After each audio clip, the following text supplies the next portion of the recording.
An Indian guy from India was in Canada and he groped 30 people at a water park. They're calling it a mass groping event. A man from India has been arrested after going on a mass groping spree at a family water park in Moncton, New Brunswick, Canada. The man is accused of sexually assaulting at least 12 people, some of whom were minors, but may have targeted more than 30. And then, more context to who was doing the groping, there was like fucking 12 of them, and they all looked guilty as fuck. And their excuse is they're allowed to do that in their country. And this guy comes with a group of 12 and just starts yoinking titties. And then when you talk about this, or you point it out, or people know what's going on, the progressives, which are like blind on purpose, will say that it's a man issue. It's not like a migrant or a third worlder or cultures that aren't compatible with us. It's a man problem.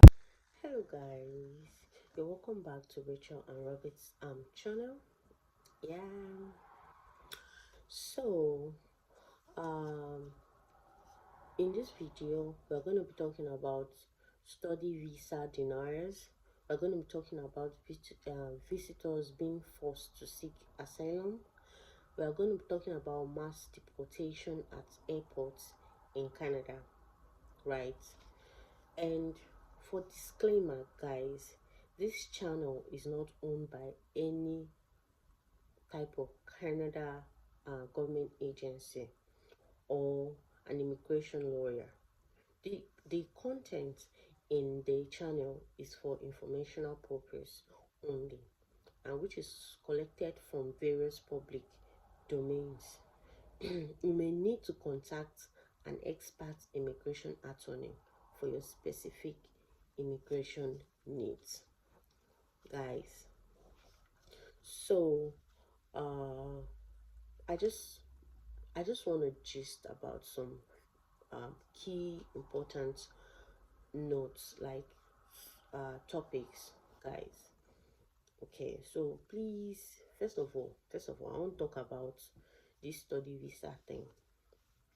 Though I'm going to be mixing the topics and talking speaking in general about all the topics I just listed. Okay, so the first thing I want to say, guys, is that please and please don't use visitors visa again if you intend to maybe remain in Canada when you arrive Canada, when you get here in Canada, right? So there are other routes you can use, guys. There are other interesting routes. You just need patience, you just need discipline, you just need to comport yourself, you just need to know the right documentations. Please, guys, stop using visitors visa if your intention is to come here and remain.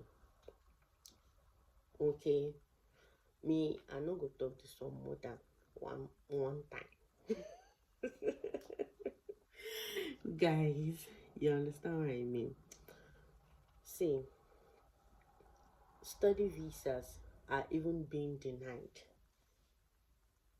like in mass right now, even at the port of entry.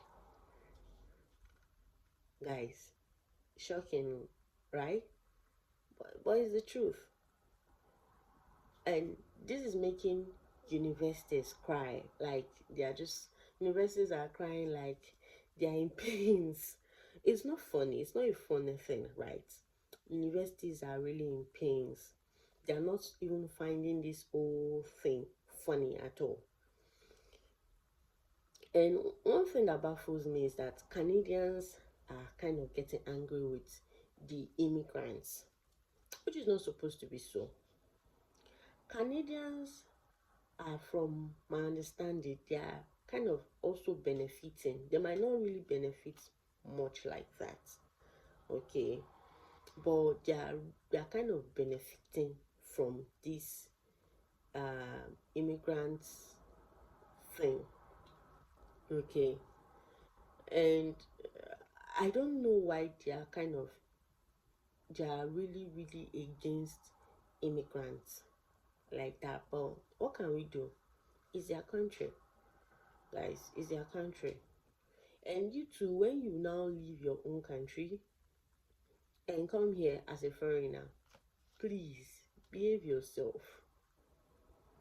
Like, respect people. Like, don't do your thing in some kind of funny way and stuff. Please, I'm not here to advise you like that though. Me, I no go advise anybody. Okay. I'm just telling you something. We are just gisting here, guys. Right? We are just gisting. Canadians are actually supposed to be angry with the universities, not the immigrants. Because it's, the universities are the one, creating different, inventing different courses and letting and creating opportunities for immigrants. Okay, so the Canadians are not supposed to like voice out towards the immigrants like that. Okay, it's not getting funny at all. And the universities too are supposed to, I feel, you see, this whole thing now, I don't really want to dive deep into politics like that. Okay, but from what I observed, guys, from what I observed, I feel like the you see this whole thing for universities it's like a business to them because they are like generating uh they're generating a lot of money from this whole thing.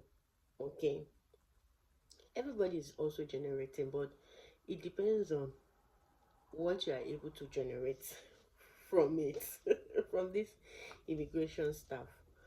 But allowing, but my worries is when you accept uh their study visas and IRCC to now approve, you know, okay, IRCC approve the study visas and ask, and you're allowed to come into Canada, and when you get to the border, then you are asked to go back. That is, I can't even imagine the pains that people have uh, must have experienced during those kind of period, because honestly it's just too much.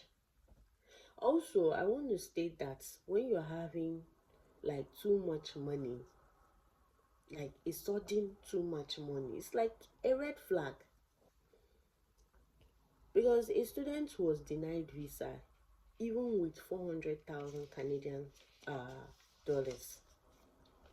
Guys, you need to know how you run this thing.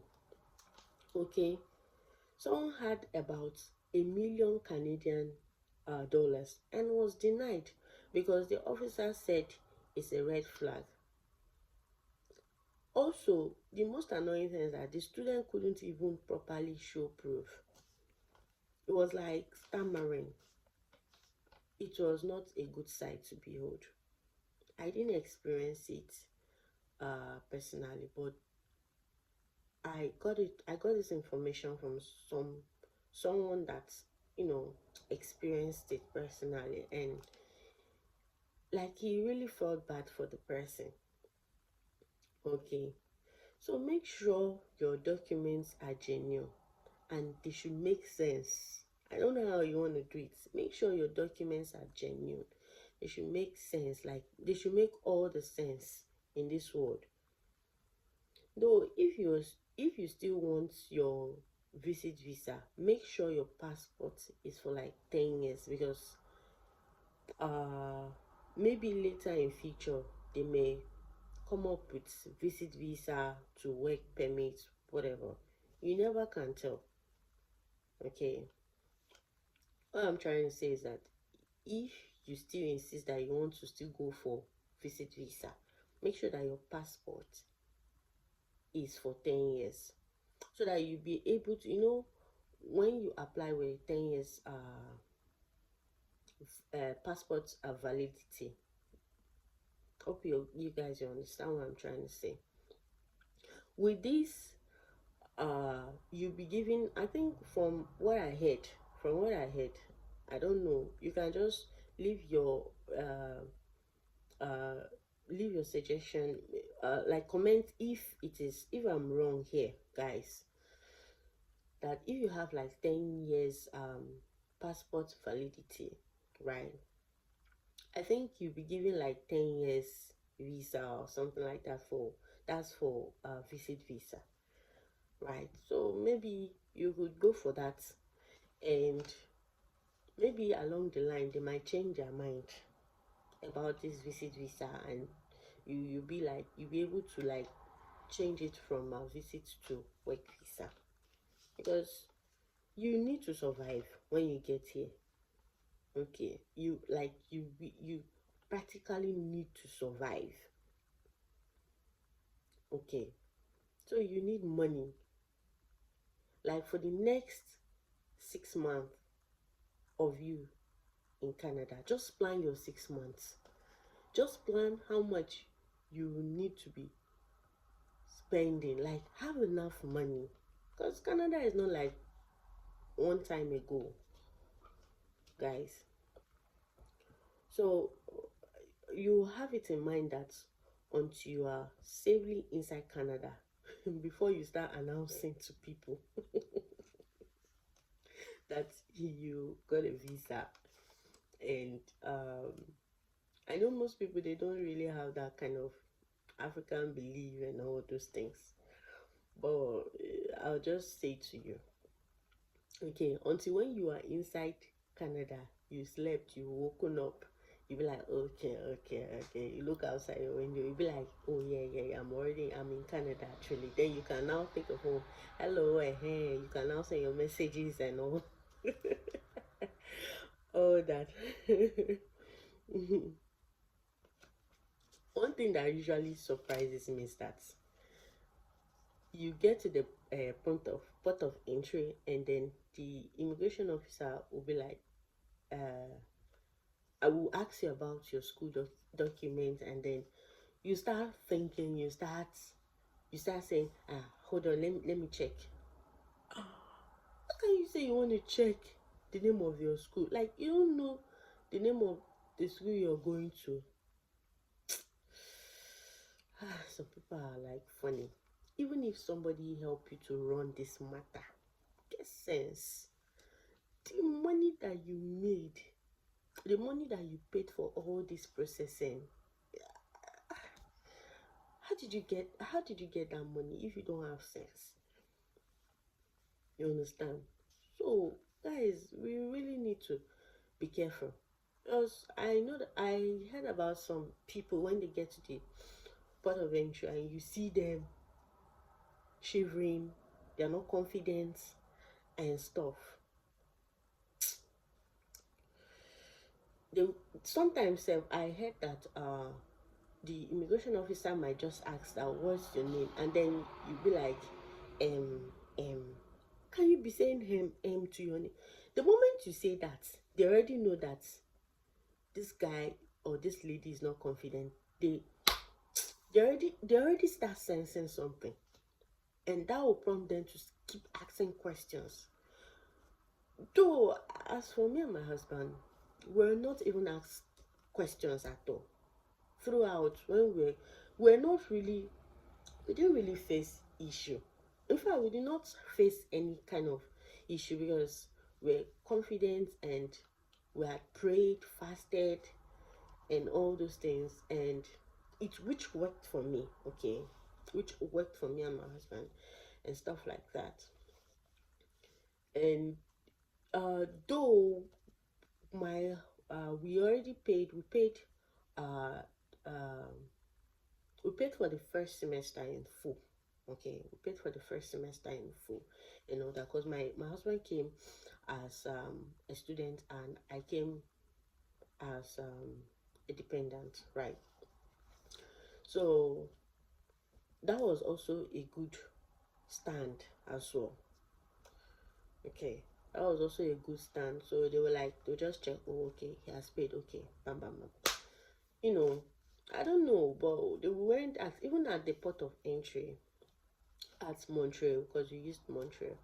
Um, they they didn't ask us any question. They just, they just called us when it was our turn, and they were like, they just looked at the document. Okay, they're like, okay, just have a seat, and I would call you to come and take your study visa and all that, and that was it.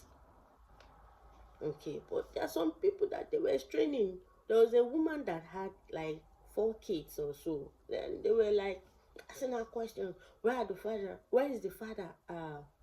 Where is their father?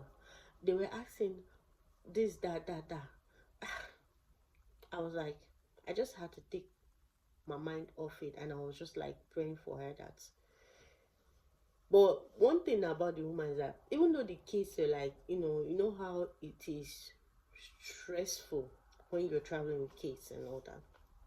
The woman was like still trying to like compose, and I was like, okay. But at last they still give her the study visa and all that. And I was happy about it and stuff. But there are some people that they'll be like, even if you're carrying, even if you are traveling with your kids, right, guys, you also still need to be confident, because even with your kid, they can still deport you. When you get to the port of entry, I'm not, if you want to call it nagging, I don't mind. Guys, please, you have to be confident. That's the key word. Okay. Also, you need to know the course you are coming to study. Know where you're going to. Know the documents that you applied with, because they might ask you some things. Have all the documents with you. Try to be confident. See, how you present yourself is important. Please look presentable. Like, don't go and dress like some Yahoo boys and some. Sorry if I use that word. Like, don't dress like a tout. Let me put that way. And you you you you you, you expect to be addressed properly. Now you will not be addressed properly. You'll be addressed exactly how you're addressed. Okay, these guys are master psychologists, so you need to think ahead. Okay, answer all their questions confidently. Think before you talk. Don't just say anything. Think before you talk. Like, they normally interrogate visitors a lot, and they are always um and they always cajole the visitors to seek asylum. Please don't let anyone make you seek asylum. Don't let anyone make you seek asylum as long as you don't have issues in your country. You're not coming from some country that there's war and all that. Please don't let anyone make you seek asylum, because at the long run, I can assure you 80% you'll be deported back to your country. Guys, don't make them don't let them make you seek asylum, because you will need a serious lawyer. And you will need money for that. hmm, hmm, hmm. I, honestly, guys, I'm telling you the truth. Too. I'm, I'm being truthful to you guys. Don't let them make you. Don't let them. How do I put it? Don't make them use asylum to trap you down. Hmm. Guys, actually, the major deniers are, steady visas, the visit visa, your documentation not always aligning, you know, asylum. Those are the major deniers, reason for deniers. Your deportation. See, let's put it this way. See, deportation in general is going on in mass secretly. Hmm. If you face denial, just restrain or try to go to another country. God's time is actually the best. Guys, pray and seek the face of God. Because, guys, about 6,000 or more foreign nationals has been denied entry into Canada amidst this anti-immigration protests. Stuff, guys. Honestly, I just pray. I honestly pray that God will see you through. Okay, God will see you through. Guys, I really pray. Okay, so guys, let me know what are your thoughts in the comment section below, guys. Okay, so let me just quickly go through some few news. Okay, so immigration is IRCC is introducing IRCC introduces open work permits option for some PNP candidates. Okay, that's PNP is the provincial nominee program candidates. Okay, and this new temporary policy is effective as of August 11th, 2024, and will remain in place until December 31st, 2024. Although IRCC notes that the policy may be revoked at any time. So, alright, guys, if you know you enjoyed watching this particular video, okay, if you know you enjoy watching this particular gisting part of the video, guys, make sure that you leave a huge thumbs up, right? And make sure that you comment, yeah, on that section below. Yeah, guys. Okay, and thanks again for stopping by to watch up to this very moment. Okay, and good luck, guys.